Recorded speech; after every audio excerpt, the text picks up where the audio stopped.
तालुक्यातील गौर येथे गावामध्ये वडर समाजासाठी अंत्यसंस्कार करण्यासाठी स्मशानभूमी नसल्यामुळे संतप्त नातेवाईक व समाज बांधवांनी 12 वर्षाच्या मुलीचा मृतदेह तहसील कार्यालयासमोरच्या मुख्य प्रवेशद्वारासमोर ठेवून आंदोलन केले। स्मशानभूमीचा प्रश्न अनेक दिवसापासून रेंगाळत होता।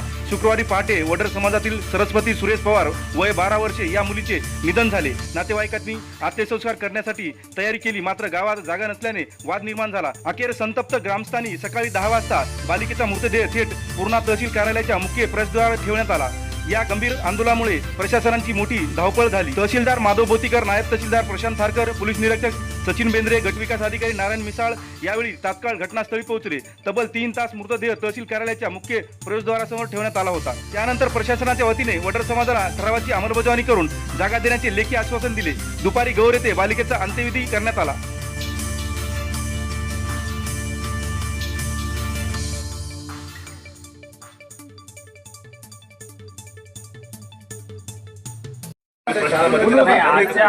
जागा कंपाऊंड द्या आम्हाला जागा। ज्या ठिकाणी याच्या अगोदर तुम्ही त्याच ठिकाणी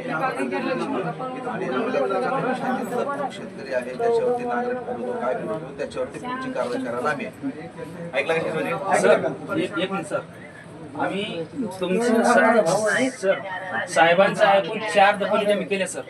साहेबांच्या मार्गदर्शनाखाली झाले। रात्री आम्ही 9 वाजता 10 वाजता जर दफन केली, आपण सकाळी राख सावरतो तसं आम्ही माती सावरतो सर। तर आम्ही सकाळी माती सावरतो जावं असतो तर ते शेतकरी का सर काय ते गुळके ते पहा सर। म्हणूनच तुम्हाला काय सांगितलं की म्हणजे 4 त्याच्यावर प्रतिबंधात्मक कारवाई करू ना आपण। नाही आम्हाला सर आता तिथं हा असा प्रकार होणार नाही याची काळजी आम्ही घेऊ।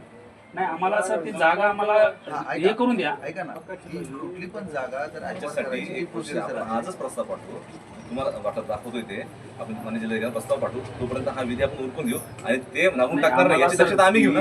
तर सर आता असं तोंडी बोलण्यामध्ये सर 3-4 घटना घडली। एक घटना सर सकाळी 10 वाजता अंत्यविधी होती, ते रडता रडता विटंबना वेळ झाल्यामुळं दुसरी त्यांची 25 वर्षाची सुनबाई मेली। तर 2 अंत्यविधी अखेर संध्याकाळी 10 वाजता करायची वेळ आलेली। ते आम्हाला एखादा माणूस मेल्याच्या नंतर असा प्रश्न पडतो की आपल्याला आता सोयऱ्याधाऱ्याला सांगावं का की कोणता वेळ द्यावा बाबा, आता अंत्यविधी करायचं पण टाइम कोणता द्यावा, कारण जागा उपलब्ध नाही आपल्याला।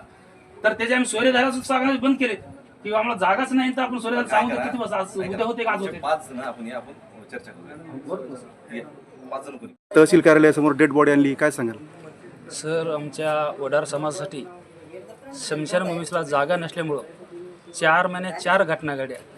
तर पहिली घटना आमची अशी घडली की आम्ही एखादी माणूस यांचा मेल्याच्या नंतर कॅनलच्या कडेला किंवा त्या रोडाच्या कडेला आम्ही अद्यापणी करीत होतो। तर आम्ही आमचा टाईम रात्री आमची 11 वाजता एक म्हातारी वारल्यामुळं आम्ही रेग्युलर ते दफनविधी करीत होतो त्या ठिकाणी 10 वाजता घेऊन गेलो। पण तिथल्या लोकांना विरोध केला की इथं तुम्हाला दफनविधी करायसाठी तुमची जागा नाही, आमची स्वतः वैयक्तिक जागा आहे। मग तिथून ती डेड बॉडी उचलली, कॅनलच्या कडेला घेऊन गेलो। तिथल्या लोकांनी पण आम्हाला विरोध केला की इथं सुद्धा तुम्ही करू नका, तुम्ही शासनाला जागा मागा आणि तुम्ही तिथं कोर्ट करायचे करा। तर आम्ही सकाळी 10च्या वेळेस आम्ही 12 वाजले, तर त्यांची सासूबाई मेल्याच्या नंतर सोनबाई रडत रडत 12 वाजता सोनबाई सुद्धा एक्सपायर झाल्या। तर एका टायमात 2 महिला एक्सपायर झाल्याच्या नंतर मग शासनाला जाग आल्यासारखं झालं।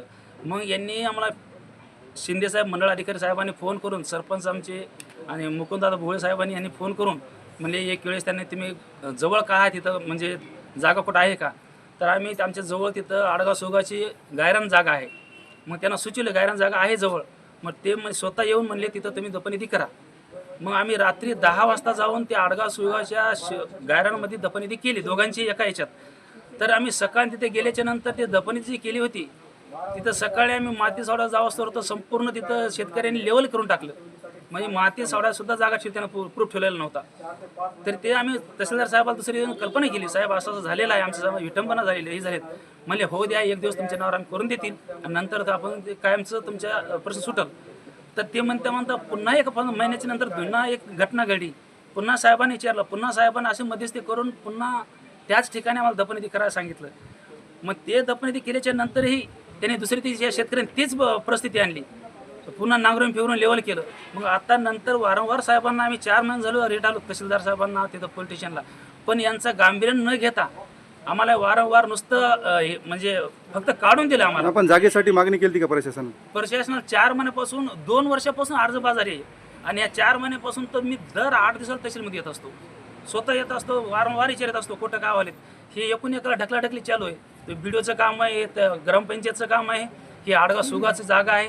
हे दंडाधिकारी साहेब असल्यामुळे त्यांना निर्णय घ्यायला पाहिजे काय घ्यायचे ते. आता पुढील भूमिका काय राहील आपली? पुढील भूमिका आम्हाला गांभीर्य काहीच नाही. आजच्या तारखेला जागा नसल्यामुळं साहेबांना जोपर्यंत आमचं स्वतः जागा करून देत नाहीत नावावर आणि स्वतः येऊन आम्हाला कंपाऊंड मारून देत नाहीत, तोपर्यंत आम्ही तिथं अंत्यविधी करणार नाहीत.